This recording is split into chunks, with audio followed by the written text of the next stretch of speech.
All right. So we hear a lot of parents and students tell us that they know colleges don't want to read just another story about sports or summer service trips. And yet I've never heard either of you or any college admissions counselor tell me that specific item. So what's your pitch on the college essay to new students who have never heard you speak? Let's start with the blue. Okay, thank you. Well, I see a lot of essays about summer camps, a lot. And I don't tell students that they shouldn't write about summer camp, but just talking about, well, I went to camp this summer, and this was the camp I went to, and these are some of the things that we did there. That doesn't tell me enough about the student and their character. So I tell them, you can talk about summer camp, but I need it in a story format. So tell me a story. I went to summer camp, I met this young girl named Chloe. Chloe was a student and I was her camp counselor. This is what Chloe taught me by the end of the 2-week camp. See how that is more interesting? It's more engaging for the reader. It brings them around. Sports injuries, same type of thing. Students will talk ad nauseum about details and I had this pin put in, I was in the hospital for 2 weeks, and this, okay, again, you know, what did you learn from it? What did you take away from that? If you couldn't do your sport any longer, what did you focus your energies on? And what do you plan on doing moving forward? Those are the essays that are good to see.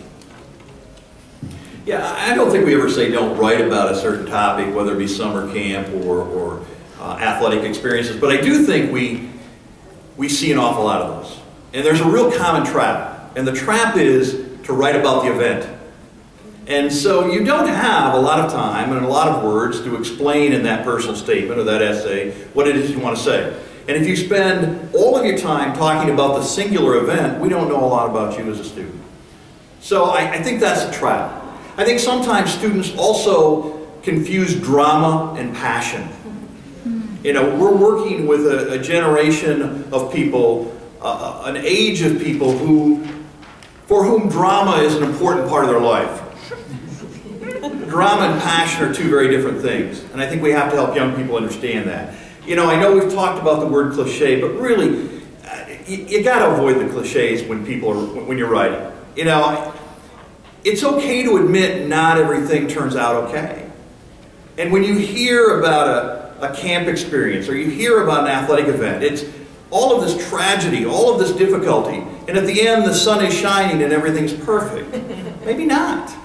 Maybe the result isn't positive, and that's okay too. It's, like Kim said, how did it impact you? What did it say to you? Who has it made you? It's like the kid that writes about Aunt Rose. And the minute that Aunt Rose died, the world stopped for 2.5 full seconds. And I use this all the time, but my initial urge is to call the kid and say, you know, I know Aunt Rose is dead, but get her to apply and I'll admit her because she sounds like really a wonderful person.